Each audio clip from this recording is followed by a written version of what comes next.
அனைத்து இந்திய அண்ணா திராவிட முன்னேற்ற கழகத்தின் தலைமையிலான தேசிய ஜனநாயக கூட்டணியின் மாபெரும் இந்த மாநாட்டில் கலந்து கொண்டு இறுதியாக சிறப்புரை ஆற்ற இருக்கின்ற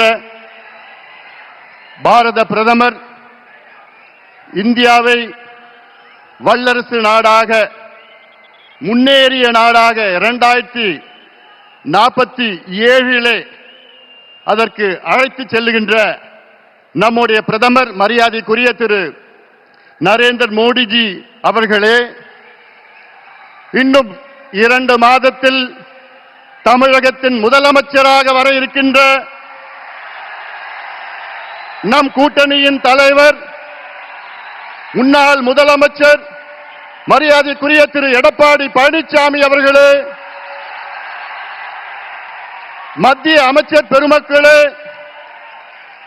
நயினார் நாகேந்திரன் அவர்களே, அருமை நண்பர் டிடிவி அவர்களே, அருமை நண்பர் ஜி.கே. வாசன் அவர்கள் உள்ளிட்ட மேடையில் இருக்கின்ற அனைத்து கூட்டணி கட்சி தலைவர்களை வணங்கி இங்கே இந்த துரோகி திமுக ஆட்சியை, கொடுங்கோல் திமுக ஆட்சியை, ஊழல் திமுக ஆட்சியை விரட்டி அடிப்போம், வீட்டுக்கு அனுப்புவோம் என்று முழக்கத்தோடு, வீர முழக்கத்தோடு வருகை தந்திருக்கின்ற லட்சோப லட்ச அனைத்து கூட்டணி கட்சியின் நிர்வாகிகளே, தொண்டர்களே, ஊடக நண்பர்களே, உங்கள் அனைவருக்கும் இந்த அன்புமணி ராமதாஸின் பணிவான வணக்கங்கள்.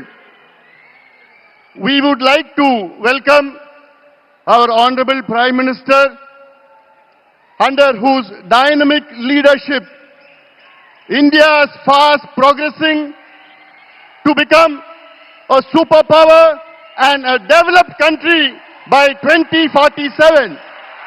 We welcome you, sir.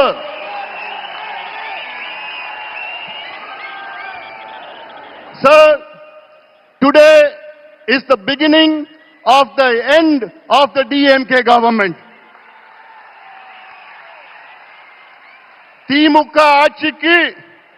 திமுக ஆட்சியின் முடிவுக்கு இன்று ஒரு தொடக்கம்.